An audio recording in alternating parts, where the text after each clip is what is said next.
What happened to Ferrari? Can they ever win a world title again? Brought to you by F1 Dramas, where we dive deep, cut sharp, and never sugarcoat. Ferrari, the name drips with prestige, red cars, red flags, red emotions. They are the oldest, most iconic team in Formula One history. But in 2025, the Prancing Horse is limping out of the gate like a wounded thoroughbred. Once again, they promised a title charge. Once again, we're asking the same question. What happened to Ferrari? And more importantly, will they ever win again? Let's take a hard look at the state of affairs in Maranello, with all the data, drama, and disappointment. A brutal beginning to 2025. 2 races into the 2025 season, Ferrari sits fourth in the Constructors' Championship with a meager 35 points. That's not a typo. Behind McLaren, 111, Mercedes, 75, and Red Bull, 61. That's not just a stumble, it's a faceplant. Charles Leclerc has 20 points. Lewis Hamilton, the much-hyped signing from Mercedes, has 15 between them. No podiums, no wins, no magic. For a team that came within 14 points of a title last year, this is a devastating regression. In fact, it's their worst start under the modern point system. Yes, worse than the 2014 hybrid transition that left them humiliated.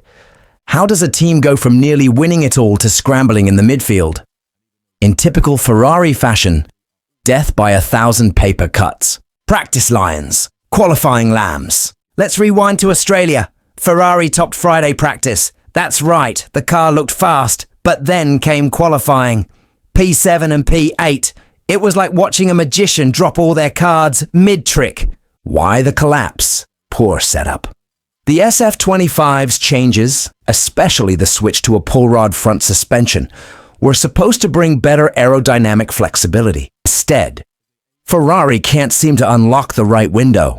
The car is either twitchy and unpredictable, or dull and unresponsive. And when it rains, the strategy team acts like they're playing Minesweeper on a broken monitor. Their gamble to stay on slicks during damp conditions backfired miserably. It's the same old story, a car that flatters in testing, misleads in practice, and chokes when it matters. Hamilton and Leclerc, the super duo that isn't. On paper, Lewis Hamilton and Charles Leclerc should be F1's ultimate 1-2 punch. 7 titles plus one of the sport's rawest natural talents. But what's the reality? Hamilton looks uncomfortable in the car. His smooth style doesn't suit the current setup, and he's still adjusting after a decade at Mercedes. Meanwhile, Leclerc continues his tradition of being blisteringly fast over a lap, but plagued by inconsistency and bad luck on race day. Neither has made a meaningful impact in the first 2 races. That's not entirely their fault. The car isn't there. But it raises a worrying thought. Even this pairing might not be enough to overcome Ferrari's systemic problems. The legacy of losing. Ferrari hasn't won a Constructors' Championship since 2008.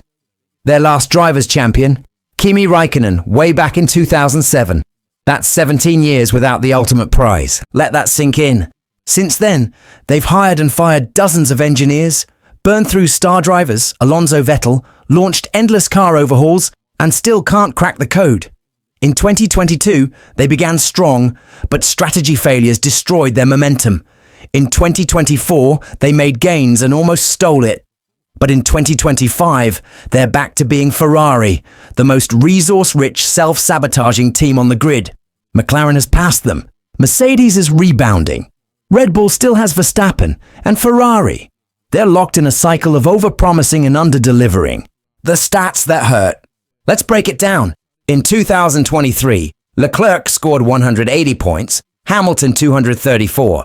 In 2024, Leclerc scored 187, Sainz scored 173. In 2025, after 2 races, Leclerc 20, Hamilton 15. And the constructors' gap? Ferrari, 35 points. McLaren, 111 points. Mercedes, 75 points. Red Bull, 61 points. Ferrari is already 76 points behind McLaren, after just 2 races. That's the kind of deficit you don't crawl out of without a miracle, or a mid-season McLaren implosion. So, can Ferrari ever win again? Short answer, yes. Long answer, not like this. The SF25 is said to be 99% different from its predecessor, the SF24.